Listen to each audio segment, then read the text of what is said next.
నాకు ఇప్పుడే తినాలనిపించడం లేదు. నువ్వు తినేసి పడుకో అమ్మా, నేను తర్వాత తింటాను. ఏరా, ఉన్నది ఇద్దరం, మళ్ళీ వేరువేరుగా తినడం ఎందుకు? తిరిగి తిరిగి నువ్వు అలసిపోయావు, నీకోసం చూసి చూసి నేను అలసిపోయాను. రారా, చెరో ముద్ద తిందాము. నా మనసు బాగాలేదమ్మా, నన్ను ఇబ్బంది పెట్టుకో, నువ్వు తినేసి. పొరే, నిన్ను చూస్తుంటే నాకు చాలా బాధగా ఉందిరా. రారా, అన్నం తిందాం. ఎందుకమ్మా నన్ను బలవంతం చేస్తావు? నేను బట్టలు మార్చుకొని వచ్చి తింటానులే, నువ్వు తినేసి. పొరే వాసు, ఇట్రారా. నేను బట్టలు మార్చుకొని వస్తానమ్మా. ఆగరా.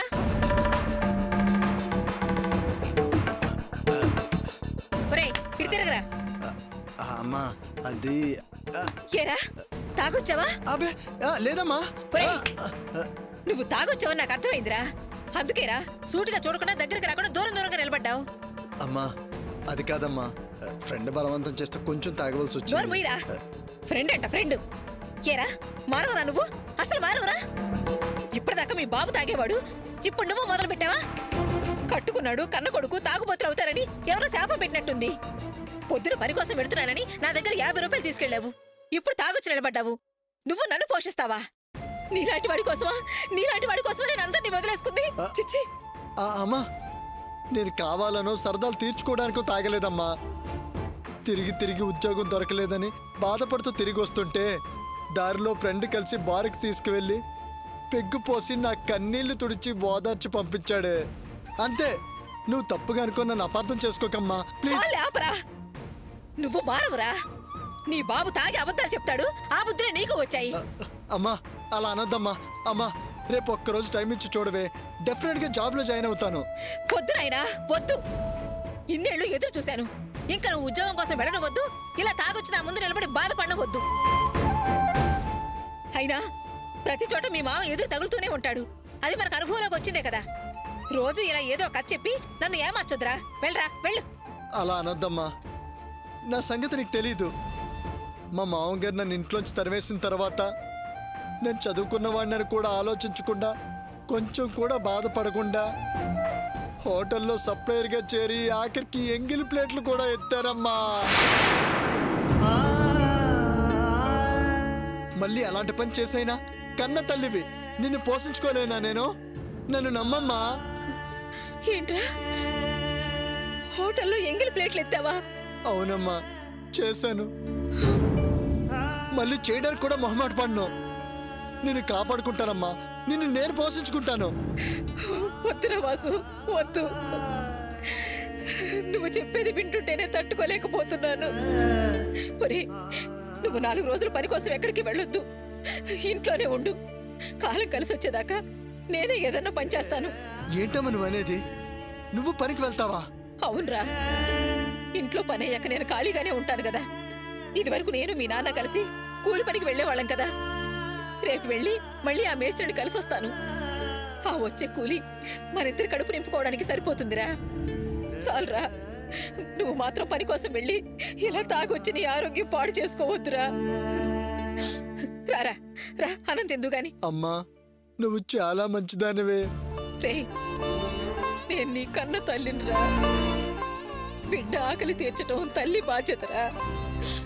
రారా. ఉండమ్మా, బట్టలు మార్చుకొని వస్తాను. తర్వాత మార్చుకుందు కలేరా, ముందు రారా. నెమ్మదిగా రా, మెల్లగా. కూర్చోరా, మెల్లగా కూర్చో.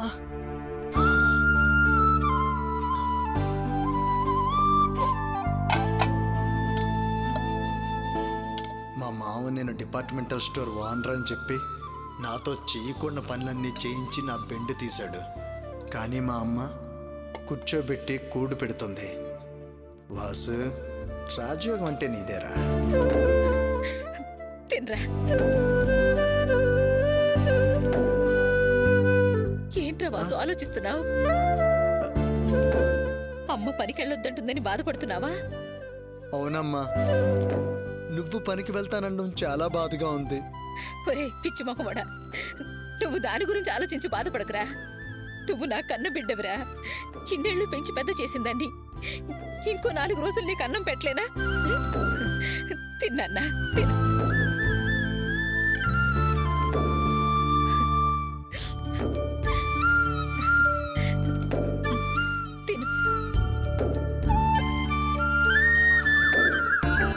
అదిగో ద్వారకాల మందలవిగో అందందు గోనాడు అయ్యది ఏ కోట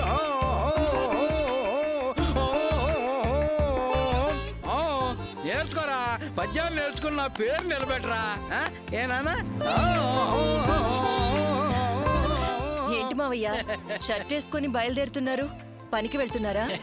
లేదమ్మా ఇవాళ పని లేదు, అలా బజార్ దాకా వెళ్ళొస్తాను. ఓ. ఏమ్మా ఇంట్లోకి ఏమైనా సరుకులు తీసుకురావాలా? అవసరం లేదు మావయ్య, మీరు భోజనం టైంకి వచ్చేసేయండి. అలాగేనమ్మా వస్తాను రా. సాయంత్రం నేర్పుతా మిగతా పద్యం. దా పడుకో. ఆ, చిన్ని కన్నా. అర్చన రండి. అన్ని తెచ్చారా? తెచ్చాను. అర్చన, నేను నందిని దగ్గరికి వెళ్ళి టిఫిన్కి ఇంటికి వస్తాను. ఆ తర్వాత కృష్ణ వాళ్ళ ఊరు వెళ్తాను.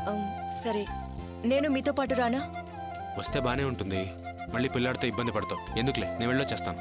అలాగేనండి. అర్చన. అత్తయ్య గారు నమస్కారం అండి. నమస్కారం అండి. అమ్మా రామ్మా. రండి అత్తయ్య గారు, రండి. బంగారు కొండగాడు ఏం చేస్తున్నాడు? ఓంతినా నాన్న. అత్తయ్య గారు కూర్చోండి. అల్లుడు గారు కుర్చీలు చాలా బాగున్నాయి. ఎప్పుడు తెచ్చారు? నిన్నే కొన్నానండి. అమ్మా మంచినీళ్ళు. ఏంటమ్మా ఇంత పొద్దునే వచ్చావు? ఏదైనా విశేషమా? ఇవాడ ఏకాదశి కదా తల్లి, ఓ. గుడికొచ్చాను. మీ ఇల్లు దగ్గరే కదా అని చూసిపోదామని వచ్చాను. ఇదిగోమ్మా ప్రసాదం. అల్లుడు గారు మీరు షెడ్డుకి బయలుదేరారా? లేదండి, నందినికి థ్యాంక్స్ చెప్దామని వెళ్తున్నాను. నందినీనా? ఎవరావిడ? నందిని వాళ్ళ నాన్నగారు మీకు బాగా తెలుసండి. వాళ్ళు మా పెళ్లికి కూడా వచ్చారు. నందిని వాళ్ళ నాన్నగారు నా గురువు గారు. నేను మొదటిసారిగా షెడ్ పెట్టినప్పుడు ఆయనే నాకు డబ్బు సహాయం చేశారు. మొన్న అగ్రిమెంట్ క్యాన్సిల్ అయినప్పుడు నందిని నాకు హెల్ప్ చేసిందండి. అందుకే ఆ అగ్రిమెంట్ మళ్ళీ నాకు వాళ్ళు తిరిగిచ్చారు. ఆ విషయం మీద నందినికి థ్యాంక్స్ చెప్పడానికి వెళ్తున్నాను. అలాగా, మంచిది అల్లుడు గారు, వెళ్ళండి. వెంటనే వచ్చేస్తానండి. అలాగే వస్తాను అర్చన. సరేనండి.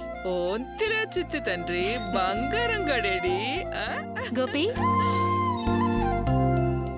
నందిని నమస్కారం సార్. నమస్తే గోపి. రండి. అర్చన, నందిని వాళ్ళు వచ్చారు. రానందిని. రండి రండి. అత్తయ్య గారు, నందిని వాళ్ళ నాన్నగారు. నమస్తే అమ్మా. పెళ్లిలో చూశానులేండి. పెళ్లిలో చూసినా బాగానే గుర్తుపట్టారే. ఎలా మర్చిపోతాను? కూర్చోండి. నందిని కూర్చో. నువ్వు కూర్చో గోపి. గోపి కూర్చో. మీ ఇంటికనే బయలుదేరాను. ఈలోగా మీరే వచ్చేశారు. నందిని, నేను నీకు చాలాసార్లు ఫోన్ చేశాను, నీ నెంబర్ కలవలేదు. ఏమైంది? నేను పాత నంబర్ మార్చేశాను. కొత్త నంబర్ SMS చేస్తాను, సేవ్ చేసుకో.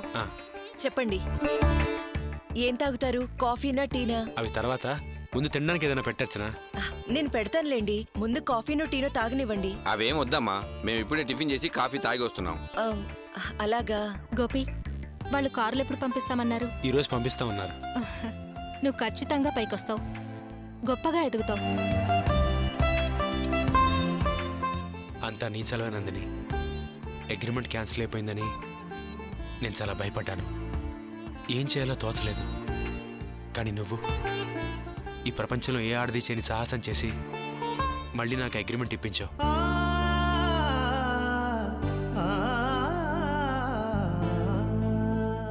నిజం నందిని, నువ్వు చాలా పెద్ద సాహసమే చేశావు. ఎంత కష్టమైనా పడగలిగే నువ్వు అలా బాధపడుతుంటే చూస్తూ ఎలా ఉండగలను? ఏదో ఒకటి చేయాలనిపించింది. నువ్వు కోర్టులో నిరపరాధివని తేలిన తర్వాత కూడా వాళ్ళు హంతకుడని నింద వేసి నీకు భవిష్యత్తు లేకుండా చేయాలని చూడటం నాకు అన్యాయం అనిపించింది.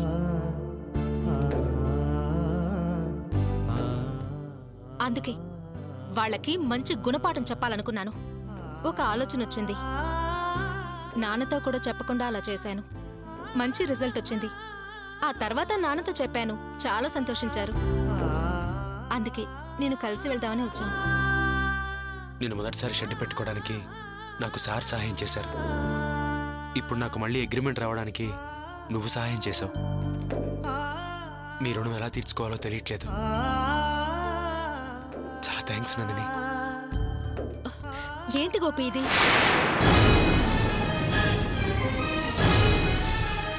పోయి పోయి నాకు నమస్కారం చేస్తున్నావు.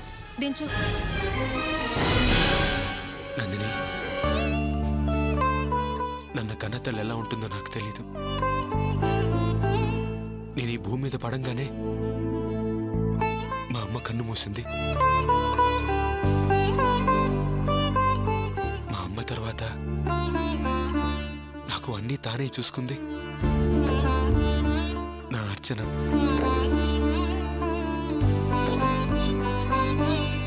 అర్చన తర్వాత మళ్ళీ నువ్వే నందిని.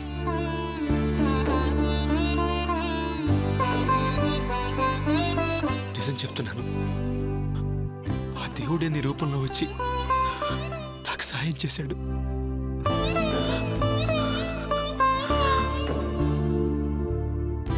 గోపి, ఏంటిది చిన్నపిల్లల్లా కన్నీళ్ళు? ఊరుకో.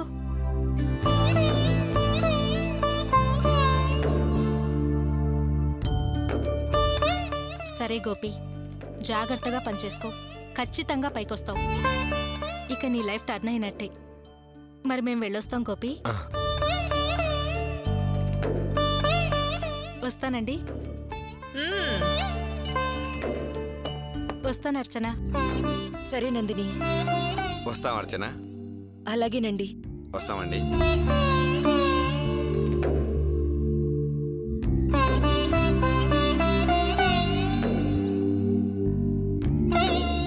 వస్తాం గోపి. మంచిది సార్. వస్తాను గోపి. నాన్న, మన రావటం మంచిదైంది. ఆలస్యం అయితే గోపి మన ఇంటికి వచ్చేవాడు. అప్పుడు మన గురించి అన్ని నిజాలు తెలిసిపోయి ఉండేవి. ఇప్పుడైనా చెప్తే పోయి ఉండేది కదమ్మా. వద్దు నాన్న. సరే, నీ ఇష్టం. పద. సార్ బయలుదేరదామా? ఒక్క నిమిషం. Okay sir. అర్చన, నేను కృష్ణ వాళ్ళ ఊరెళ్ళి వస్తాను. అలాగేనండి. డబ్బు తీసుకురా.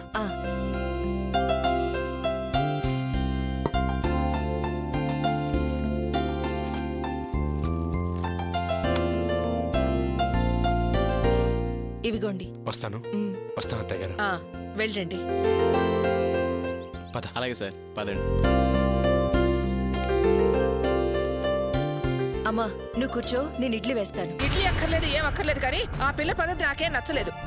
ఏ పిల్లమ్మా?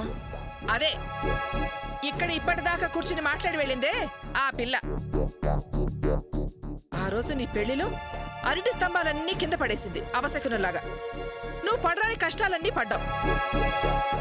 మళ్ళీ ఇప్పుడు కట్టుకున్న పెళ్ళాన్ని నువ్వు ఎదురుకుండా ఉండగానే అది మీ ఆయనతో రాసుకు పసుకు తిరుగుతోంది. దాని పద్ధతి నాకు తప్పుగా ఉంది.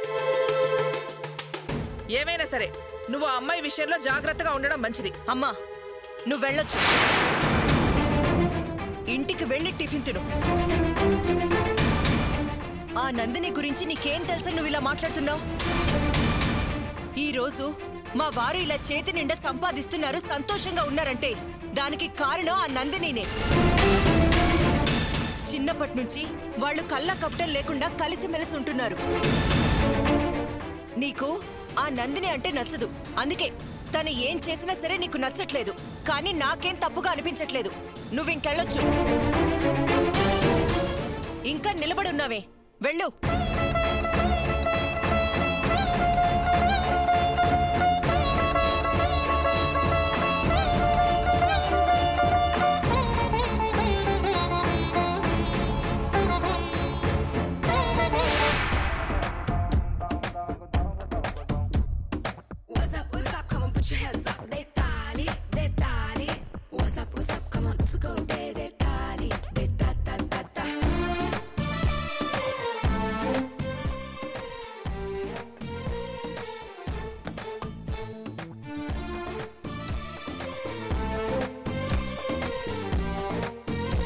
వాసు, అమ్మా,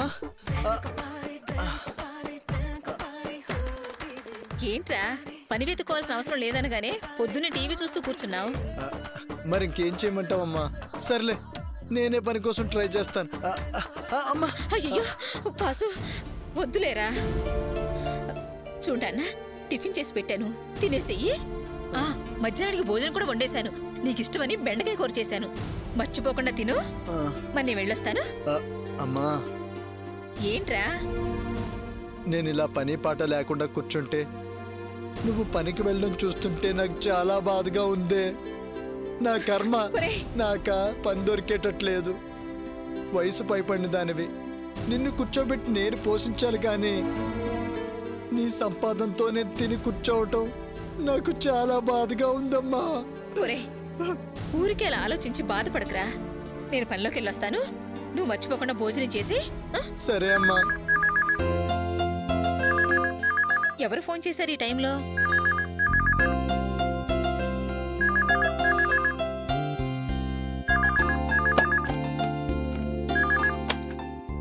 హలో అమ్మా, నేను రాణిని మాట్లాడుతున్నాను. అమ్మా రాణి, ఎలా ఉన్నావమ్మా? అల్లుడు గారు బాగున్నారా? బాగానే ఉన్నారమ్మా. మీ అత్తగారు, మీ మామగారు, ఆడపడుచు అంతా బాగున్నారు కదా?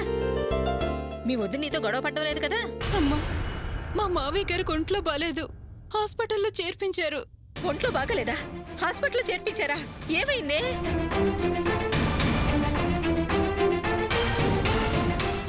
నిన్న రాత్రి గుండె నొప్పి వచ్చిందమ్మా. హాస్పిటల్లో డాక్టర్స్ ఆపరేషన్ చేయాలంటున్నారు. కంపెనీ వాళ్ళు కూడా ఉద్యోగం నుంచి తీసేశారమ్మా. అయ్యో భగవంతుడా, మరీ అన్యాయంగా ఉందే. రాయిలా ఉండే మనిషికి గుండె జబ్బు రావడం ఏంటి, ఉద్యోగం పోవడం ఏంటి? అంత అయోమయంగా ఉందే. అంతా నా కర్మమ్మా. నేనొచ్చిన వేళ మంచిది కాదు, అందుకే ఇలా అయింది అంటున్నారు. ఎవరే నిన్న మాట అంది? మీ ఆడపడుచేనా? నేను వస్తా, నాకు దాని సంగతి అటో ఇటో తేల్చేస్తాను. పిచ్చి పిచ్చిగా వాగితే నోరు మూయిస్తాను. ఏమనుకుంటుందో ఏమో.